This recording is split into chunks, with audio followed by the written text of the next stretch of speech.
Martin Luther King Jr.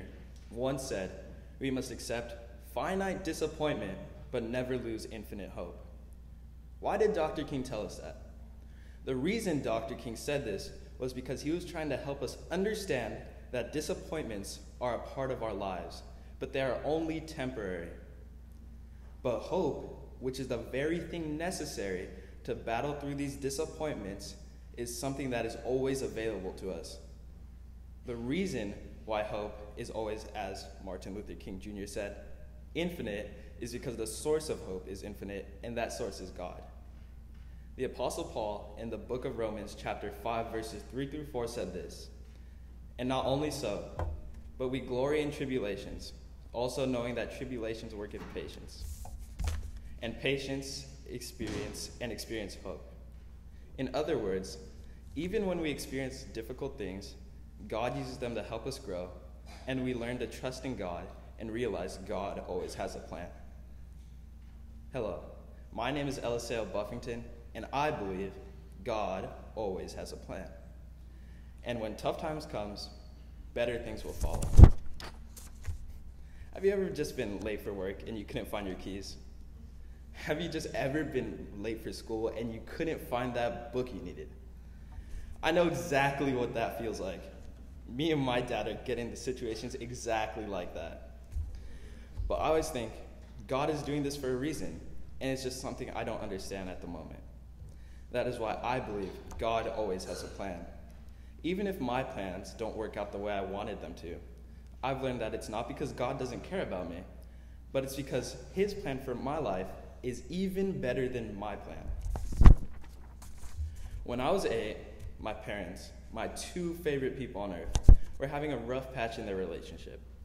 In my young mind, I thought it was the end of the world. I know some of your parents are divorced, and it's obviously not the end of the world. Things change, and we do our best to adjust, and life goes on. But that still doesn't mean it's easy for kids. The possibility that my mom and dad would split up was really horrible for me, and I was afraid. I felt like I would be split in half, and I was confused and scared. Then, while my parents were in the middle of filing for divorce, my father got into a freak accident where someone accidentally slammed a metal door into his face. Surprisingly, I'm kind of glad this happened. He was rushed to the hospital because of how severe his injuries were. My dad suffered a major concussion and a broken nose. He was not able to take care of himself. I remember when my mom got the call about his injuries. My dad planned to go back to his mom's house where he was staying at the time. He just needed a ride. My mom and I rushed into San Francisco at 11 o'clock to give him a ride. But when we saw him, we realized right away that he could not take care of himself, even though he said he could. My dad can be stubborn at times. Love you, Dad. But my mom refused to leave him. And now he likes to joke that she kidnapped him. He came home with us, and she took care of him. He was so hurt, he even needed me to help him walk around the house. Miraculously, this crazy accident brought my parents back together, and now they are happier than ever. In the passage Kendall read for us, we hear about the happy ending to a story that included a lot of suffering and disappointments that probably did not make sense to Joseph at the time. Joseph's brothers were extremely jealous of how much their father Jacob loved him. In today's words, we'd probably call them a bunch of haters. He was carried off to Egypt. Then he was unfairly imprisoned because someone told a horrible lie about him. But later, we saw that God used all these awful events to put Joseph in a position where he could help both the Egyptians and the Israelites when a terrible famine was coming. God took something horrible, like Joseph being sold as a slave by his brothers, to him being basically the prime minister of the most powerful nation on earth. Things don't always work out the same way for us as they did for Joseph. Sometimes bad things do happen to us, and we suffer a lot. Sometimes we don't always get the happy ending that makes the trial or suffering seem clear. But I still believe everything happens for a reason. Because you and I are only humans, sometimes it's hard for us to see the bigger picture. We don't see the end from the beginning. but I know God does. That is why for me, part of having faith is trusting that God is good, that he loves me, and that he is in control.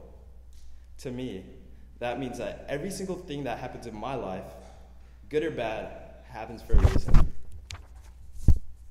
Even if you don't have any crazy stories like the one about my dad's accident or about Joseph's bad luck turning good, there are probably a lot of things going on in your life that are just so small that you don't even realize are working out for you all the time.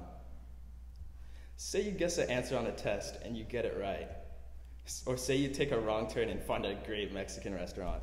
It's all a part of God's good plan.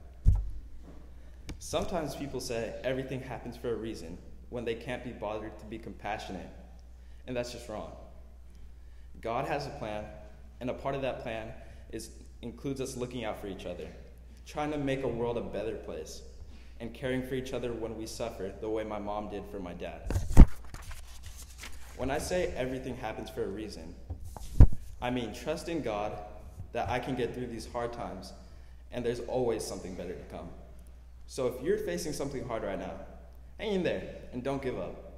You never know what amazing things God will do when you least expect it. We may not exactly have everything we want going the way we want in our lives right now, but we can always have hope. Thank you.